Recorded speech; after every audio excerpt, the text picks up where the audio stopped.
All right, what's going on, y'all? So I wanted to shoot another picking vid. We have here is our PACLOCK 98 Pro. When I first started picking this lock, I hated this thing. Like, I thought the feedback was trash. I'd actually had a few people in the LPU community tell me how bad this lock was and how it sucked to pick and stuff like that. In some ways, I agree.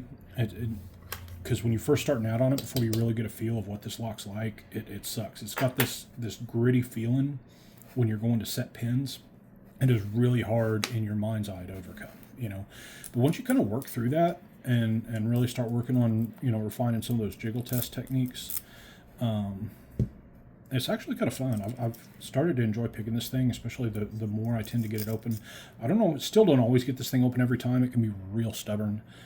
I think there's a few pin states that I tend to get it into every now and then where just things are locked up. I can't get pins to set.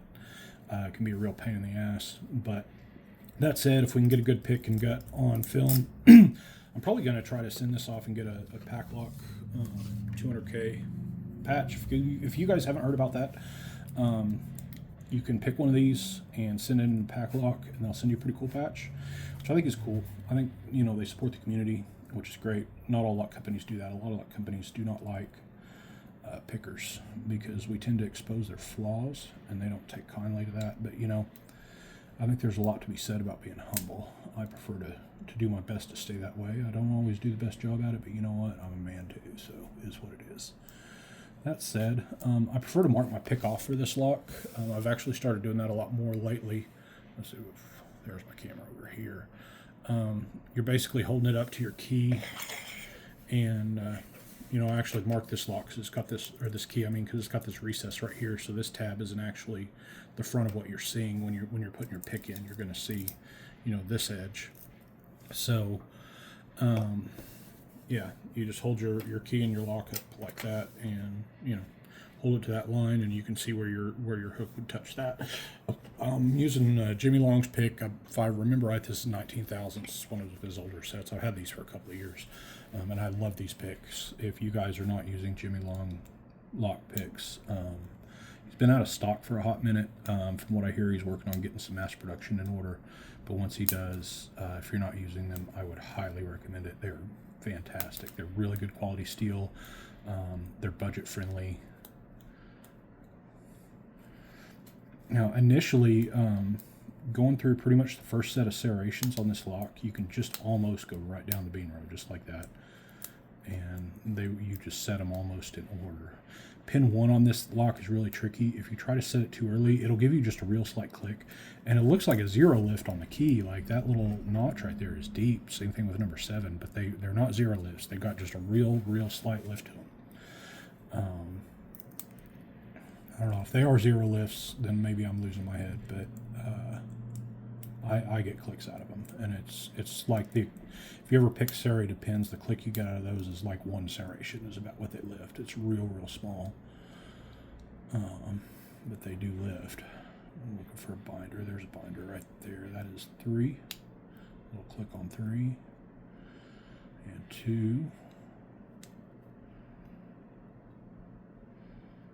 I used to use nothing but flat hooks, and here lately, there's our false set. I think we're in. Usually when you get a false set on this, I believe it's 5 or 6. It's kind of a deep cut spool. Yeah, it's right there. It'll give you this big counter rotation when you go to set it. Oh, come on. It takes a borderline pick bending amount of lift with that counter rotation. I can let my finger all the way off that tension wrench, and man, the amount that pick, the tension wrench moves is just bam, you know, and it drops back down. But you get that open. What I was saying before is if you hit a false set on that lock, it's always that one spool, and it's on 6. We'll look at it. I think it's 6. That said, let's get this guy gutted.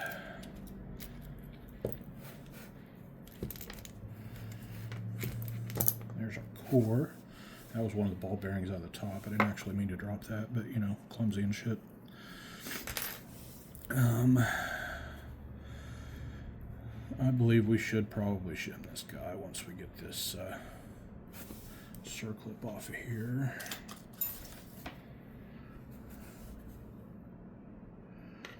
Where's the end of my circle at?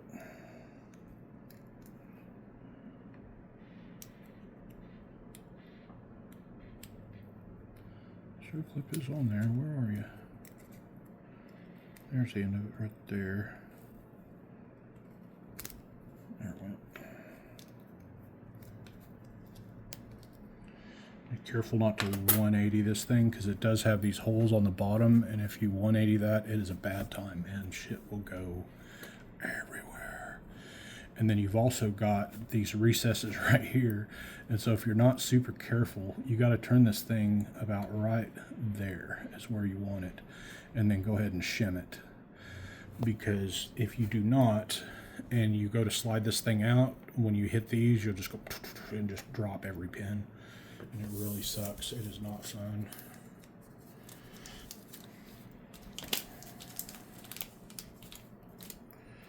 Okay, so we got our handy dandy core shim here.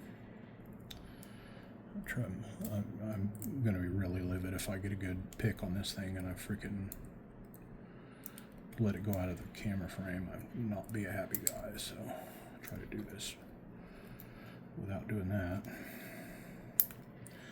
Because, as most of you well know, in order for this to count, the lock cannot leave the frame of the camera.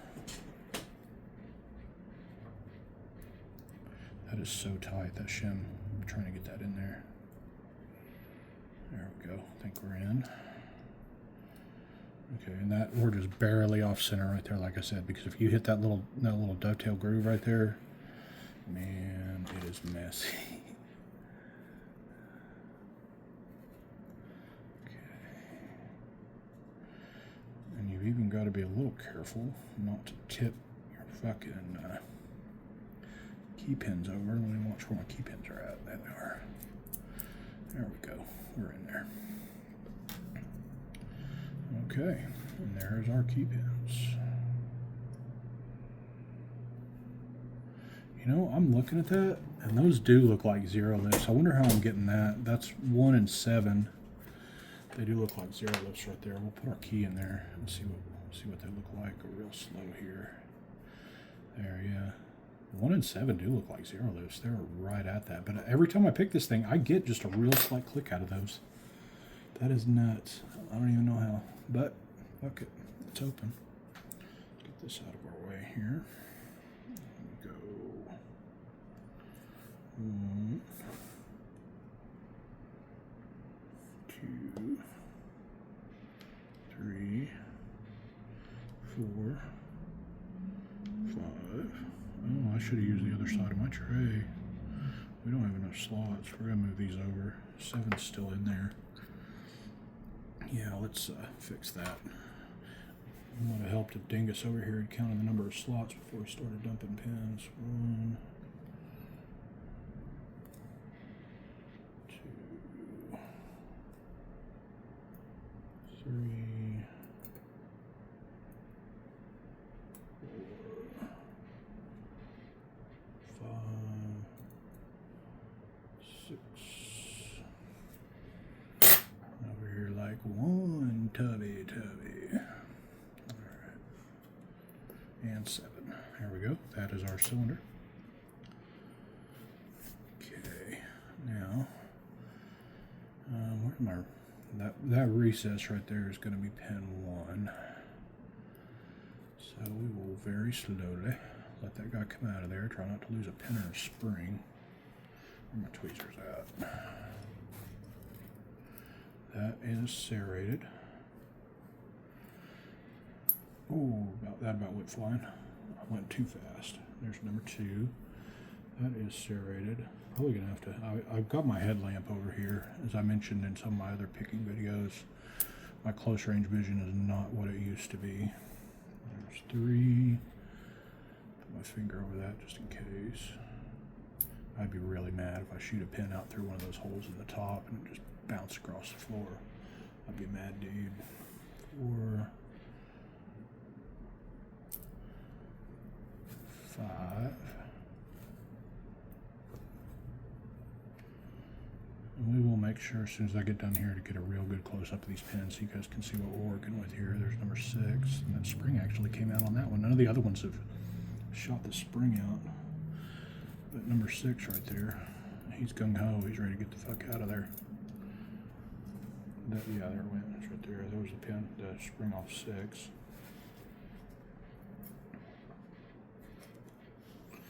And one more makes number 7 right there. Okay, being as usually these will go ahead and pop right out of there, the springs, but for some reason they're still in there, so I'm just going to tip this guy and just ease those out. There they are. There is. I don't reckon it really matters. I don't think this thing has any variance in the springs that I can tell visibly. You know, some locks it's actually a security feature to put varying springs in them, and they do it to screw with us lock picker types. Okay, there's our pick and gut. I'm gonna move this camera here, try to get a good close up of the pins so you guys can see what we're working with. You will have to excuse. See if we can go there. Mix of spools and serrated.